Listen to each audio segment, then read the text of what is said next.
Okay, ma'am. So this is the pin diagram of 8051. So from by looking at the pin diagram itself, you can say that it is a 40 pin DIP package. 8051 will be coming up with 40 pins, and here all the 40 pins except a few pins, all the 40 remaining all are, they have been segregated into four ports. Now you can see here like P0, P1, P2 and P3. Here this P0, P1, P2, P3, they are nothing but the ports. P represents the ports, and if you observe, as I told you, 8051 has four IO ports. I'm repeatedly saying this from the beginning of the unit that 8051 has four input output ports. So now you can see that in this particular pin diagram. Also, each port 0, it is having 8 pins. We can have a count also. See here, 1, 2, 6, 7, 8. So in that way, also is having 8, port 1 also having 8, port 2 8 and port 3 8. So totally out of 40 pins, 32 pins are meant for accessing the input output devices from external world. I'm repeating it once again. Out of 40 pins, 32 pins, where all those 32 pins have been segregated into four ports which are named as P0, P1, P2 and P3.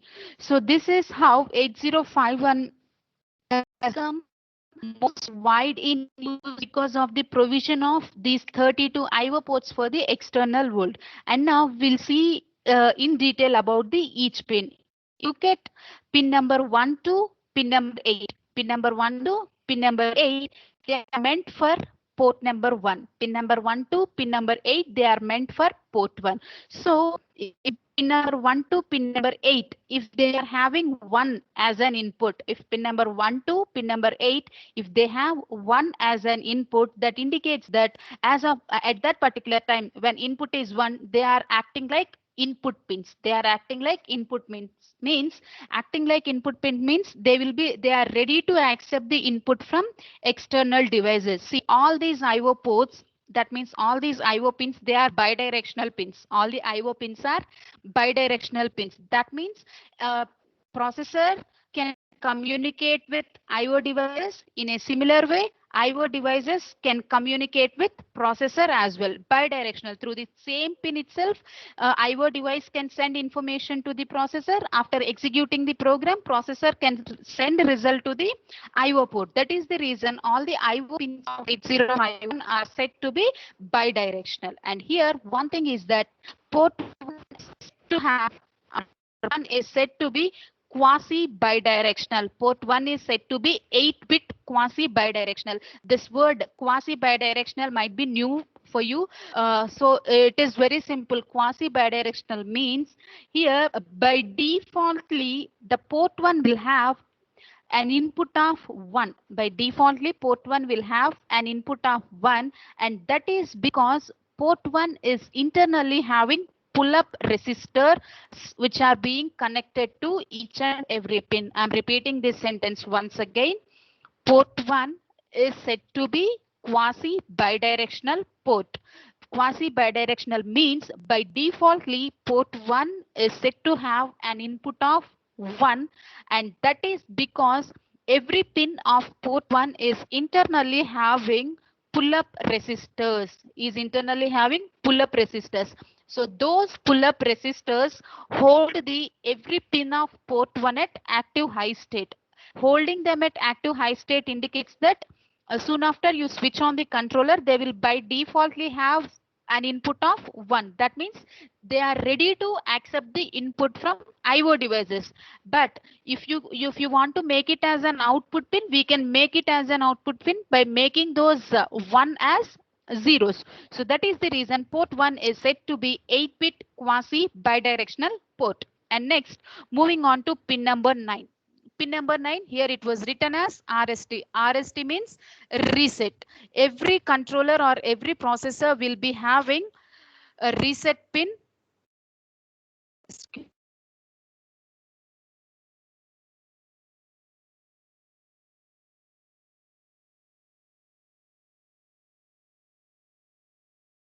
Okay, ma. So ninth pin is nothing but the reset pin. And here we need to remember one thing in mind, that for resetting 8051 microcontroller,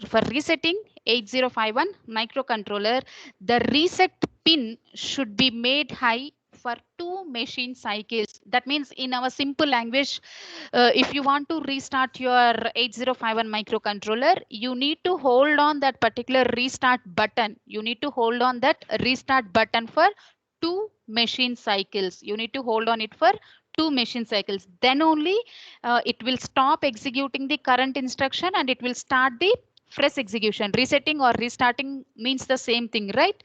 The system will not completely shut down. The system will be in on mode only, but the current program execution will be closed and the fresh program execution will start. So if you want to reset your 8051 microcontroller, you need to switch on that, or you need to press that particular pin number 9 for 2 machine cycles. Keep that in your mind. And next, moving on to the next pins, they are nothing but from pin number 10 to pin number 17. Pin number 10 to pin number 17, they are multiplexed pins. Pin number 10 to pin number 17 are multiplexed pins, as well as, that means multiplexed pins means they represent port 3. Pin number 10 to pin number 17, they represent port 3, and this port 3 is multiplexed with some other functions. Port 3 is multiplexed with some other functions. What are those other functions? See here, it was written like RxD and TxD. RxD means transmit data. RxD means transmit data. Sorry, RxD means receive data. TXT means transmit data. So while when 8051 is working with, or when 8051 is being connected to the serial communication UART, then in those scenarios, these two pins will be used. If 8051 is connected to serial port, in those scenarios, these two pins will be used. RxD means receive data. TXT means transmit data. And here for INT0 and for INT1, before these two words, you can see a negative minus symbol here. That minus symbol is nothing but that represents the bar. That means int 0 bar, int 1 bar, int 0 bar and int 1 bar. So while dealing with external interrupts, when 8051 is dealing with external interrupts means the interrupts that are being created from the outside world. That means from IO devices. If any device would like to interrupt 8051 from the external environment, not within the 8051, in those scenarios, they can interrupt the 8051 by making use of this int 0 bar and int 1 bar, and they are being the pin numbers 12 and 13.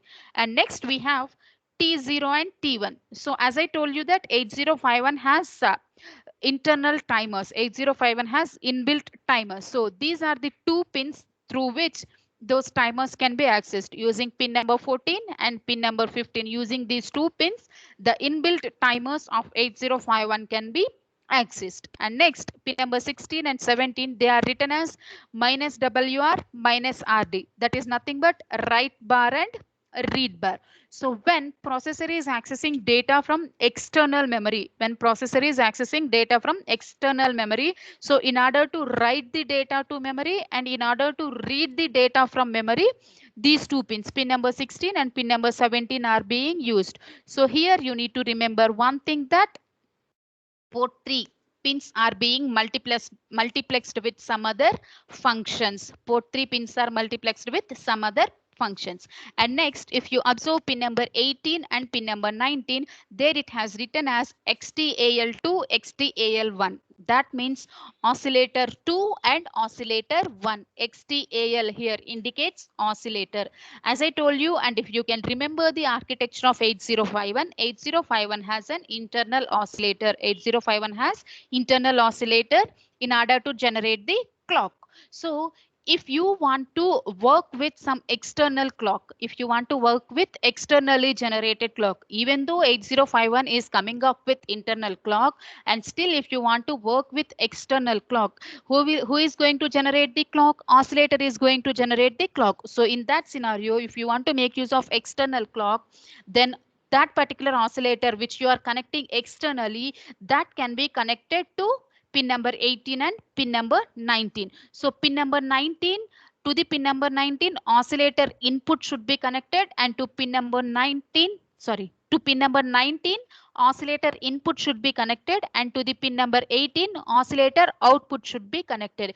These two pins will be end user will be using these two pins only when you are giving external clock. That means whenever you are connecting the oscillator externally, in those scenarios pin number 18 and 19 will be used.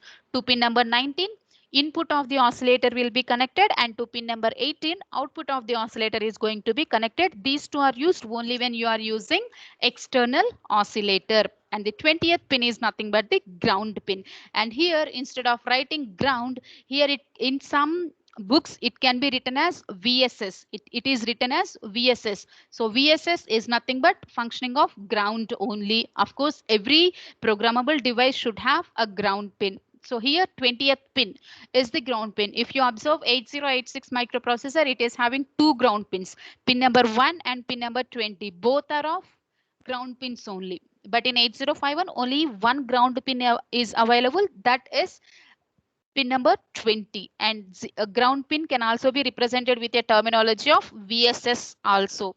And next, moving on to the next pins, they are nothing but pin number 21 to pin number 28. Pin number 21 to pin number 28.